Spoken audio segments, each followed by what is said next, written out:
And then, while I was looking at this creature, trying to appeal to it, no pain anymore, no pain, please, I was pleading. Pictures suddenly flooded my mind. Pictures of buildings sunk in a red lake of water. Buildings rotting away. Buildings that appeared as if they had been bombed. And cities sunk in terrible mud. Trees sticking out like rotten ghosts. Trees without leaves, without branches, sticking out of the mud as if they had been poisoned. I saw visions of this. And then, through an entrance which I had not seen before, came a strange and terrible being.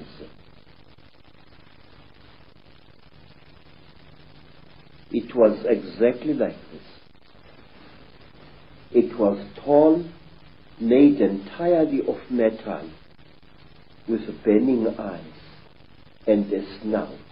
It didn't do anything. It just moved and came to stand at my left side. It didn't touch me or anything like that. It just stood there, making a strange humming sound. Wow, wow, wow, wow, wow, wow, like that. And then, from behind this metal creature, there appeared another creature. It was so radically different from the great creatures in that it looked exactly like an earthly human being. It had a pink skin like that of a white woman. It had golden hair, and its ears were definitely pointed like those of an animal. Its eyes were slightly slanting. They were pale, pale blue, and never once did they blink.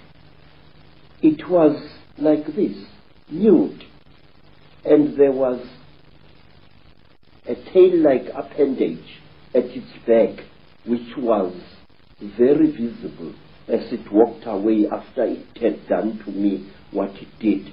What this thing did, it climbed over me and made love to me. And I noticed that unlike normal women, its breasts were set too high in its chest, and they were very, very hard in appearance.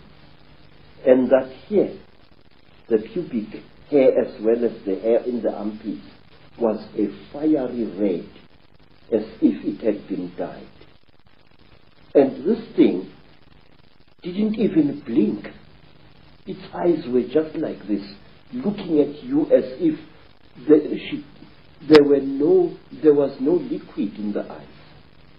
Just an unblinking, terrible stare. And it was a small creature, about the size of a 16-year-old girl. But it was very, very heavy as it sat on top of me. And there was no emotion in that whole nonsense. There was no,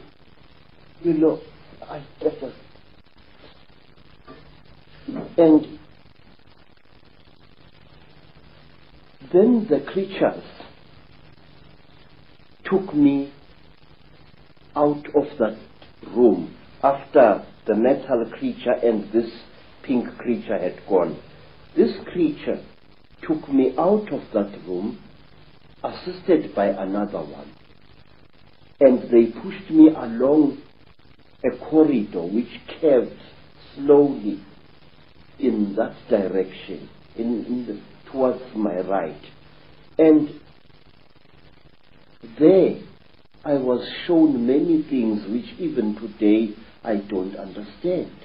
I was shown little versions of this creature swimming in huge cylinders made out of what looked like glass.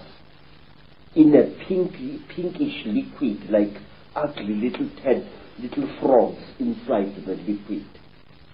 They looked like aborted human fetuses. They were very, very terrible and disgusting.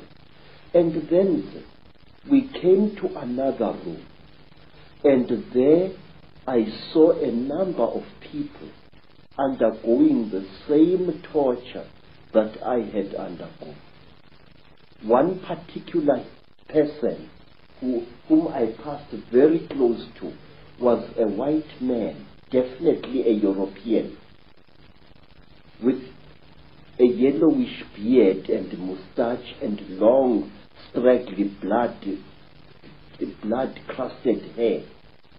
This man looked into my eyes and I looked into his eyes, and we were so close we were as I went past him. Then, to cut a long story short, I found myself in the bush again. But I was wearing only my shirt. My boots were gone, and so was my trousers. So I took off my shirt and wore it around my waist as a loincloth. And I started traveling, not knowing really in which direction I was going. Then I came to a track, and I walked along that. And some time later, I saw people coming towards me,